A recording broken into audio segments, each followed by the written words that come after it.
has now been around for 3 seasons, and coaches everywhere are saving time and being more efficient when it comes to scout cards.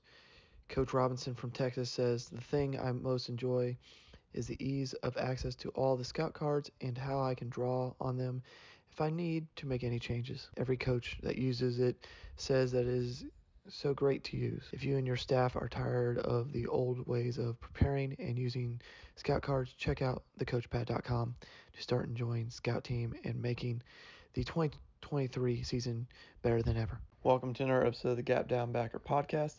Today we have Coach Boyle, the new offensive line coach at the University of Colorado. Coach, how are you doing? I'm doing good, buddy. Appreciate it, Nick. Having me back on, man. No problem, my friend. It's always good to have you on. How has the transition to Colorado been? It's been extremely busy.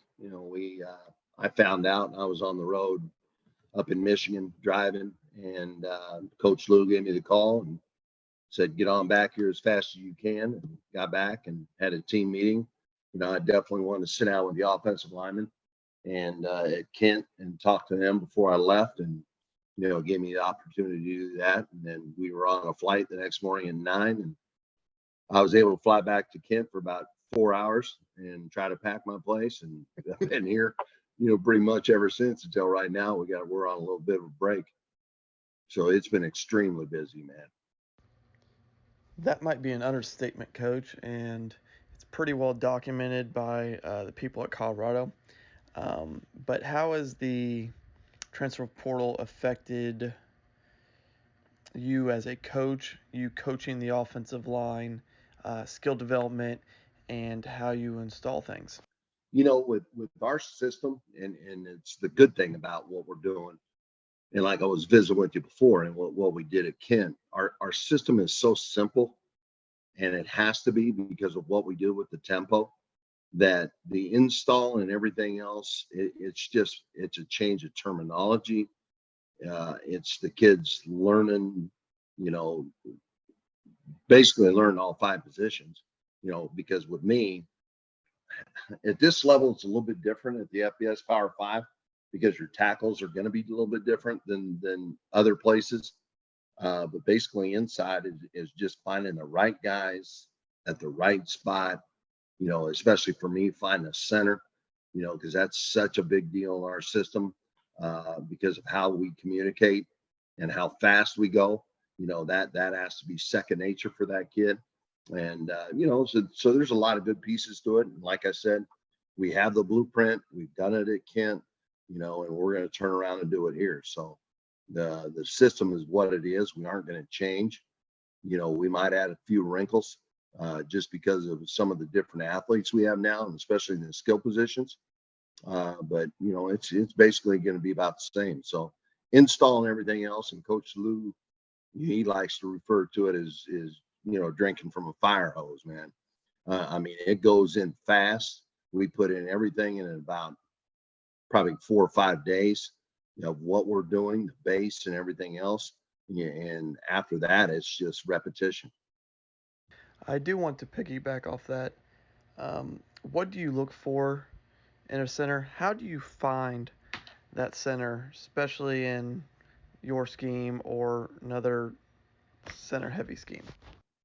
Honestly, I look for, I want the toughest guy on the team if I can get him. That guy has got to be different than the rest of the kids that we recruit. Yeah, and basically that's how I look at it. It used to be, you're always looking for the left tackle. You're looking for maybe a right tackle. The tackle spots, and then build inward. We start inside and build outward, basically. So I've got to find a kid he has to be intelligent. He has to be a leader. And like I said, he's got to have that mindset where he's the toughest cat in the locker room. And that's ideally what we look for. Coach, your system's obviously very fast, and you have a very detailed clinic on O-line play from our last podcast together. But do you have any recommendations for high school O-line coaches, particularly ones working in gap schemes, Any details that we kind of hit on last time, or anything that comes to mind? Yeah, the biggest thing for me is especially if I was going to tell high school coaches what to look for, everything for an offensive lineman is learned. It's a learned skill set. You know, uh, and I've heard it before, but you're 5 years old, you're not going to call your buddy up or 7 years old and say, hey, let's go out and block things around the neighborhood. You just don't see that. They're guys are, you know, guys are going to go out and play catch. Guys are going to do, whatever. But to be an offensive lineman, I think it's a skill set. The technique part is huge to me. That has to be taught, and it's all learned with those guys. Just like with us right now, we're going to have great skill guys, no doubt, in Colorado. But the O line part is still a learn. They're guys that it's going to take them a little bit longer, to pick the things up that we're doing right now. And some of the receivers we have right now that are coming in from the portal or JC or where else, those guys are ready to go right now. They can step on a field and be able to run a few routes and do some things. But for us, it's a different mindset, man. We have to be able to teach, and we have to be able to teach technique. So the technique part is gigantic to me. It's a learned set. I think those guys have got to be, they got to be the closest group on the team, and I think back to all the best teams I've been on and been a part of, and, staff wise, whether it's head coach or anything else, that group set the tone for everybody else. Yeah, that was a group that stayed out longer than everybody else. They were earlier than everybody else. They were always in their seats 15 minutes before any meeting ever started. And that guys see that stuff, man. Your O line and D line, that they kind of set the standard for how that team's going to be that year. And that's huge to me. And I don't think it's stressed enough that those guys are, not that they're going to do everything right all the time, but they're always going to be the guys that everybody can lean on, man. And it has to be that way. Getting back to technique, when you're talking about high school coaches and stuff, and Nick, this is just something I've seen. Like I said, I've been in it so dang long, but just teaching a proper stance. That's what, from doing the high school coach, the camps and everything else that I go around, and done this forever, but just seeing guys knowing what they're doing in their stance, the proper thing, because the stance is everything to me, and I take it for granted, to be honest with you, and I got to keep reminding myself in the off season. I'm just shaking my head going, I have got to do a better job with, there should be no false steps. There should be no, and everything is based off the stance. So spending more time with, how do you depart the line of scrimmage, whether it be catch pull on pass or catch drive on run, what, but it all comes from your base, how you set it up, that's a huge thing to me. You know, and another thing is just some basic pet peeves is just not showing, and you're always going to have defeat. Yeah, that's going to happen, especially for an offensive lineman. You can't have a memory where you carry that crap on for 2 or 3 more plays where it's going to affect what you do. And you don't ever want to show, you don't want to shake your head. You don't want to clap that loser clap is what Coach Lou calls it, which they'll get beaten and just clap their hands, in disgust or whatever. Don't show that. That just bothers me to death. And everybody's looking at that. And those are just some little things. I know probably got off on a little bit of a tangent there, but those are the things. If I'm a coach and I'm going back and I'm doing it all over, just some different things where I want to bring those guys in together as close as they can. They need to be hanging out in the off, away from the field. They need to be watching film together. Film work's huge. And now the best thing about it, Nick, and I don't know if your guys do it or you do it as a high school coach, where a kid can go home and watch it on his phone or his iPad. They watch practice and everything. I that bothers me, because, and I've told my guys this forever. I don't want to see one guy watching film. You asked about the center spot. To me, it's that center job, and I'm in their butt all the time. There ought to be about 5 to 10 of you guys together watching film, talking through everything together, because that's how it works on the field. It isn't just one individual guy watching his technique or his assignment. Those guys have to be doing that stuff together, man. So just a few things. You mentioned film there. Obviously, you guys move incredibly fast, both in the game and at practice. Um, Kind of what is your process for breaking down film, going over film with players, meeting with players, how much time you spend as a staff with players? Obviously, your time is extremely limited on what you're able to spend with them. And then how do you pick what you go over and why do you go over it? The way we practice and how fast we go, we get a ton of reps in, buddy. So I mean, it's not uncommon for us in a practice in 2 18-minute team periods or 17-minute periods to run, between 80 and 100 plays, up and down, up and down. Every 5 yards we're moving the ball, with a defense, without a defense. We're always moving. So you're coaching on the run. But what I do is we sit down and we watch everything together after practice. So we'll sit, Coach Lou will have us all in there. I'll watch Skell, I'll watch one-on-one wide receiver DB. I'm in there for everything, man. And everybody's watching the one-on-one O-line, D-line, and inside and everything else. And so we go through all of that, and basically I'll just clip. I'll go through and we have a guy running the film, or my offensive line analyst, and I'll just tell him, all right, mark that, mark that, mark that. So I go through, and we don't watch. Of course, we can't watch everything, but I'm going to pick out the major scheme things, that we might be struggling with, and of course I'm going to always, you can't just put negative stuff on the film, if you're going to go in there and show it to the kids, and I'm going to put on there something. All right, we might have put in a new technique that we're working with our hands, or a different type of run block that we're working on, one of the base run plays that we're working, or how we deuce, on our gap stuff, how we've changed that a little bit. I'll throw some stuff in there like that, but mostly it's scheme.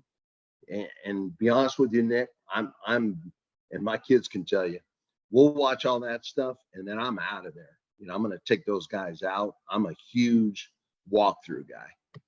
I want to get out. I'll draw up cards. I'll draw up flashcards. I'll draw up, all their blitzes for every week. I still do that stuff myself, and make a wristband or have a sheet. And, we're going to get out, and I'm going to, because I'm a visual guy and learn that way. And the kids like it better where they're out, especially for an offensive lineman, because you're seeing the stuff move in front of you. You're reacting to steps, and that was one of the best things I picked up from the clinic I went to the last 2 days. Is it was good to hear Andrew Whitworth and, I don't know how many NFL Hall of Fame guys talk about walkthroughs and how to approach a walkthrough. Those guys live for walkthroughs, and that's really going to change what I'm doing with my guys. We're going to bust our ass doing the walkthroughs. Their first 2 to 3 steps are going to be full speed. We're not going to drill anybody or fit up or hit anybody, but that's where you get your reps, man. And that's where you learn the technique, and not just your basic go through the motions, let a guy walk by or whatever. Those are real reps, man. And that's something that really hit home, and I've always stressed on it. But my guys are going to see a whole new walkthrough when I get back. And I took that to heart. I thought that was one of the better things I've heard. I've always done that to a point, but you always let something slide, and you can't see everything. But I think the walkthrough part of it is gigantic, and with an offensive lineman, I can sit in there and draw on a grease board all day. And those guys will shake their head. And anymore, Nick, as well as I do, and all the coaches can tell you, maybe I'm doing something wrong, but if I'm in there watching film with those guys for 35 minutes, and I'll guarantee you half of them are starting to bob and weave. I'm seeing their eyes drop. I don't give a dang what time of day it is. but I'm going to get their ass out and we're going to do a walkthrough. You know, we're going to see stuff. I want them thinking. I want them making their communication calls. You know, and that's another huge part of it too. But those are all good things that we like to do. And like you said, we just can't go through every clip and film, you know, with the guys and with the reps we're getting in. How do you like to use your GAs, analysts, assistant or line coaches, whatever you want to kind of call them? They're kind of titled, depends on the school and resources and a variety of other things. How do you like to use them? I know that can kind of vary from school to school and vary depending on experience levels. How do you use your GAs slash analysts slash assistant or line coaches? My typically and the GAs can tell you that have been with me before. Nick, I am absolutely terrible at technology stuff. You know, so my wife had to set this up for me and laughing the whole time because I struggle with this stuff, and my guys, even the players, will tell you, man, when I start a meeting, you know, I'm getting better, and I've been better, but I rely heavy on those guys with the technology part. I put a control sheet together because we don't believe in a playbook. You know, Coach Lou doesn't believe in any playbooks. We don't give that stuff out. You know, so what I'll do is I'll make a booklet every week on who we're playing, and it'll have their, you know, their two deep, you know, their schemes, their blitzes, their top blitzes, their tendencies in the red zone, you know, all this, all that. But my guys live and die on, I know what they look at. They look at who they're playing against, and then I make them draw, they have to write out all their assignments for that week in that booklet. So I list their top 5 defensive fronts that we're going to see for that week.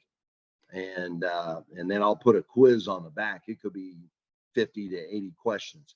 You know, basically I just draw plays.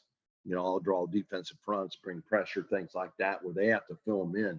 But they're responsible for those booklets every week, and then they turn them in on Friday to me. You know, so their booklet, they draw up all their run scheme that we're doing that week and pass pro, you know, of what they're seeing. So my whoever's working with me, whether it be an analyst or a GA. Right now, I don't have a GA. I have an analyst. Uh, Coach White's phenomenal, man. He does a great job with the technology part of putting that booklet together for me. So that's done. That's the first thing those guys get on Tuesday mornings, you know, for the week. So he does a great job of that. During practice, he will run the service defense, and he's responsible for the front 7. Because I know a lot of schools that'll have their defensive GAs or defensive analysts come over and run the defensive guys for the offense. We don't do it that way because our guys are watching. Nick's or Gunner's always watching film with me, Coach White. He's in all of our breakdowns. He's in all of our stuff. He knows how that defense we're playing that week is operating. So we use our offensive guys to run the defense that we're going to be seeing that week.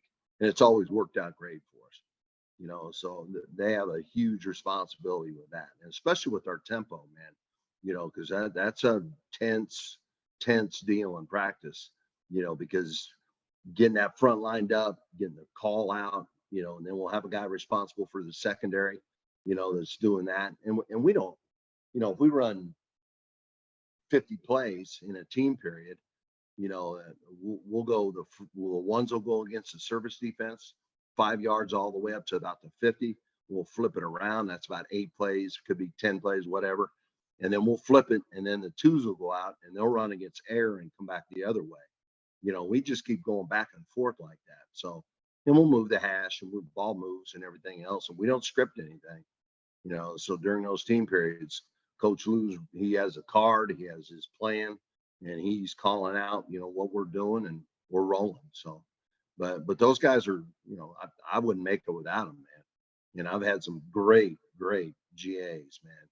You know, so those guys, they work. You know, they work, and you know, they're treated just like any other coach, man. If I catch a kid calling those guys by their first name, I'm blasting them. You know, they're every bit as a coach as any guy on our staff. You know, so that's important to me. You mentioned you didn't script anything during that section. What is the philosophy behind that? Coach Lou, you know, and every old coordinator is different on that. You know, I've worked for guys, and I was that way when I was an old coordinator and head coach, where we we scripted our first 8 to 10 plays. He doesn't believe in that. We're rolling, man. Our whole thing is getting the first down. So we'll do our third down breakdowns. We'll have our first down starters. We'll have all that stuff. We'll have a menu, and it's not huge at all, but his whole thing is you don't script during a game, and he feels better. And I believe him too. I think it's a great idea. It's going to change, your whole first quarter is going to change. The last 4 minutes of the second quarter are going to change, all that stuff. And if you're scripting that stuff all the time, you're going to be second guessing yourself and looking for things, and we know it works. We know what we need to call. And, basically we're calling to move the ball. And, we have our shots and things like that he's going to get, but we cover everything. If people want in depth on the run game, obviously go back to the prior podcast, watch the clinic portion. And you've kind of mentioned already, kind of stance is kind of a main focal point. But for high school coaches, besides stance, where should they kind of start? What needs harped on? You watch a lot of film. In your opinion, kind of what besides stance do we need to kind of really push and focus on as O-line coaches?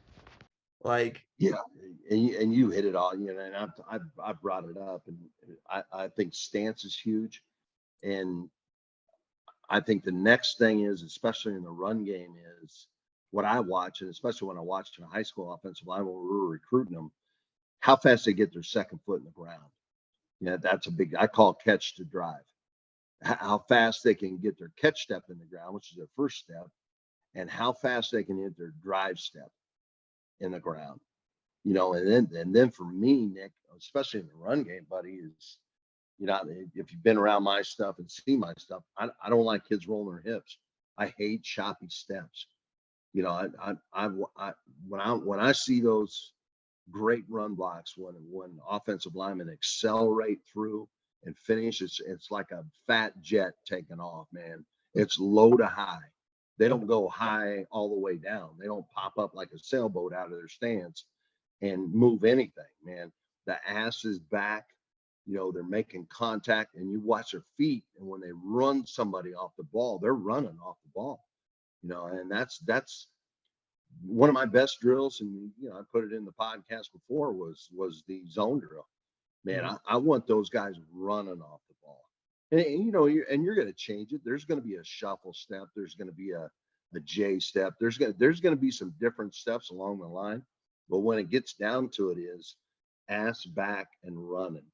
And I just heard the other day, and I heard this 50 years ago, when being an offensive lineman, is if you're going to push something, and this comes from Joe Moore, if I'm going to push a truck across the parking lot that's out of gas, am I going to fit up, roll my hips, and just chop my feet 5,000 times to push that truck? No, I'm gaining ground on every step. My ass is back. There's a natural lean to it, and that's how you drive. And everybody coaches different. That's just what I believe in. And everybody's right. There's a million guys that teach different ways, choppy steps, thing like that, to kick the hell out of people, which I admire. But that's just not me, man. So I think the run, and a great thing I heard the other day was how you fit. And I teach shoulder tip to chin on a fit on a run block. But how you fit is, where's your wrist at in relationship to your elbow? And I've never heard it that way. And I thought that was a great teaching point. When you fit, your wrist is above your elbow. So that means your elbow is down, should be underneath the pec or in close relationship to tight to your body or your lat, but it's not away from your body. If the elbow's away from your body, everything's getting collapsed on you. So keeping the wrist higher than the elbow on the run fit. And naturally, that's going to get you your pad level underneath somebody if you're doing that. It's the same thing as throwing an uppercut. So how you fit, million different ways to teach a fit, but I thought that was a good point. I'm going to use it with my guys. Is all right, we're fitting this uppercut and we're fitting shoulder tip, but the wrist is always up above the elbow, regardless of how you finish. And run blocking, me, buddy, it coaches, it's you're taking space away. That's a huge coaching point to me. You know, when I see an offensive lineman come out and extend their hands and try to push somebody, that you're going to get cleared. You're going to get heavy hands. You're going to fall off that block. If I'm taking away space and my face mask is in relationship to that body, or my shoulder tips in relation to that body, and everything's tight, those are your run blocks, man. That's when you're getting movement. D line, when you try to push off a D lineman, nothing but bad happens out of that. You get your hands cleared, you get heavy hands, you fall off blocks. But when you're taking space away as fast as you can, those are way you move people, man. One of the other things I sent you that I don't think gets talked about enough is quick game pass pro by offensive linemen. A lot of times in high school, it's kind of just drive at the guy and quarterback make you right. And I don't really hear much college or professional guys talk about it. And part of that is because the ball gets out so fast. Um, but do you have any recommendations for high school coaches in teaching or working on quick game pass pro? You know, it gets back to fast feet, fast hands for me. You know, your feet, first off, have to be extremely quick if you're teaching quick pass pro. You know, and for me, I like to cover D lineman up. So we widen our base, you know, so we call it the 4 inches. We're going to take 4 inches, but I don't want them staying into it and going after it, you know, so we're going to take 4 inches and cover them up as fast as we can with our feet. So fast feet are great on that. The second thing is I don't want to put my face on the guy. And we just talked about run block and taking space away.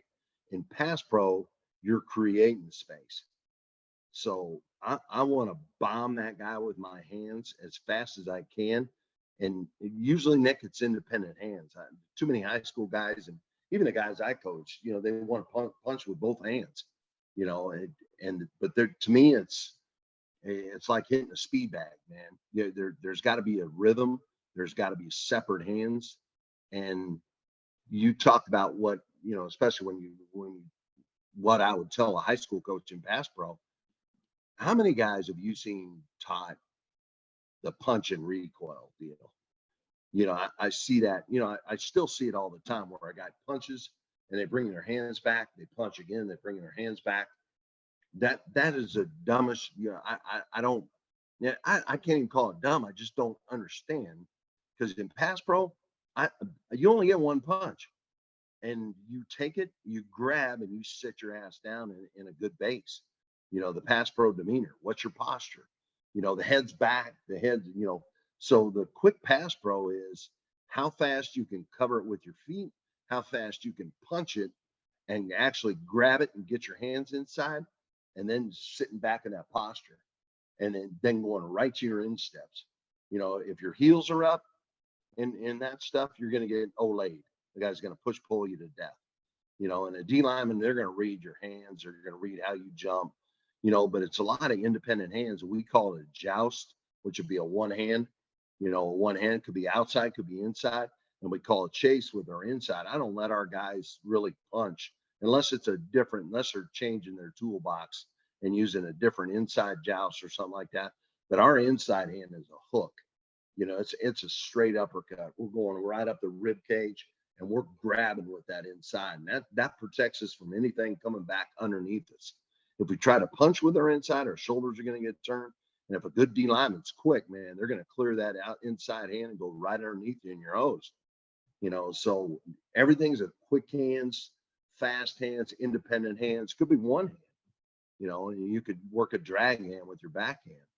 You know, but it's all about, and best drills. You know, I'm not a big sled guy. You know, I got those fireballs I got from Gilman with the handles on them now. You know, I can finally afford some equipment in Colorado. But you know, now I got some stuff I can work with. So I mean, we work those balls. We work as fast as I can. I bought an aqua ball for myself, like the MMA aqua ball. You filled up with water. So I took all the heavy bags away, like the big Berthas and stuff like that. We don't hit anything that's 4 feet wide, man. We aren't playing against that. So I hang the aqua balls now. They weigh about 120 pounds. but they're filled with water. They're heavy, and I'll put in the nylon wrap or thing and put them from the where the Big Bertha used to be. And my guys love it, man, because it's a small target. They have to get their elbows in when they snap it, and it'll move for you, and you get two on either side. But I can teach a hook because it's a ball that's hanging, so I can work the underneath hand with the hook with the catch hand underneath. So a lot of different things you can work on that. But quick sets, aggressive sets, the best thing to do is work against yourself, man. But it's as well as I do, any O-line coach can tell you, getting on O lineman to simulate a D lineman in practice is like pulling teeth. I end up, when I do that stuff, I end up bombing those guys more than I'm working my own offensive guys, trying to work technique, because you're constantly trying to get the D lineman to do stuff right for you, man. Give you a good look, come off the ball, take 2 steps as fast as you can, because it does you no good to just go through. Anytime you're working pass pro, when you're punching, there is no in between. There is no half speed, so every time you punch, it's the real deal, and that's something that's, again, repetition. Those you don't go through the motions in pass pro. It's every time you put your hands on somebody, it's legit. So in whatever drill we do, I'm constantly reinforcing that to those guys. Heavy hands, fast hands, grab as fast as you can, independent hands. But I hope I answered your quick pass, bro. My last question for you. You mentioned the mastermind clinic earlier, and obviously that's a retort to the D line coming together and doing their own little thing, and it's a great idea bringing former NFL offensive linemen, O-line coaches, current NFL linemen all together to talk offensive line play. Is there anything you kind of took from that would be like applicable to high school coaches and high school players? That I picked up from that clinic? Yeah. Here's some of the stuff I wrote down, and there were some great ones, but and this is stuff you wouldn't think of that you would hear about an offensive lineman. But this is coming from Whitworth. This is coming from Bruce Matthews. I mean, Will Shields. I mean, the guys that are at this deal. If you ever get a chance, and Duke Manningweather runs it, it's by invite. But I used to go to the Cool Clinic way back. The one in Cincinnati was phenomenal when Coach McNally first started, and it's still really good. But you get more philosophy stuff now. And as a young coach, and even now, man, I want to hear the technique parts, man. I want to hear, why are you doing that? How are you defending this? Things like that. But some of the best things that came out of the deal from the last 2 days were be in the best shape you can ever be in. And that's something I've always stressed for offensive linemen. But you're going to win games in the fourth quarter, and we made a living on this at Kent State. Yeah, that's why we won games. We weren't bigger than anybody. We weren't faster than anybody, but we were going to wear people out, man. And it was how we conditioned, and it was due to our strength coach and what Coach Sobel did, and all the coaches, the way they worked. But just being in the best shape possible, because if you're in the best shape possible, your injuries are less. You're not going to get hurt, and you feel better, man. You're always going to be up, and that was something that was really stressed. What are some other ones? And every one of these guys hit on this was, what's your own lineman do away from the field, man? When they're not with you, coach, what are they doing? What are they hanging together? Are they loners? Do they eat together? Do they get together on Thursday night and have supper together? Do they watch film together? The more those guys are together, the better off you're going to be as a team. And believe me, I know you're not going to make a friend for somebody or tell some guy he's got to be friends with somebody, but those are huge coaching points, man. And they're little things, and you might think, that's the way it is. But I think that's huge. I think back to the best teams I've ever been associated with. Those guys did everything together, man. I talked to 2 or 3 of the guys I played with every week, in college, and that was who knows how long ago. But the closer those guys are as a unit, and even your D-line unit, the better off you're going to be. So those are big things. Let me see what else, man.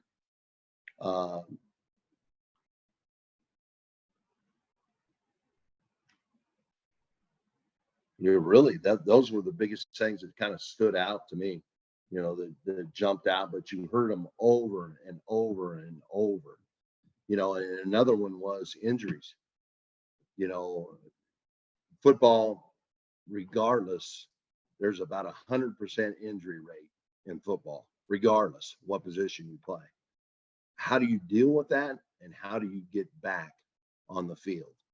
That was a big point. Doing everything you can, because we always hear it is not letting your teammate down. And I think back to last year, I had some guys, man, that didn't get back fast enough for us, and it hurt us. It was one of the first years, and you can't help injuries.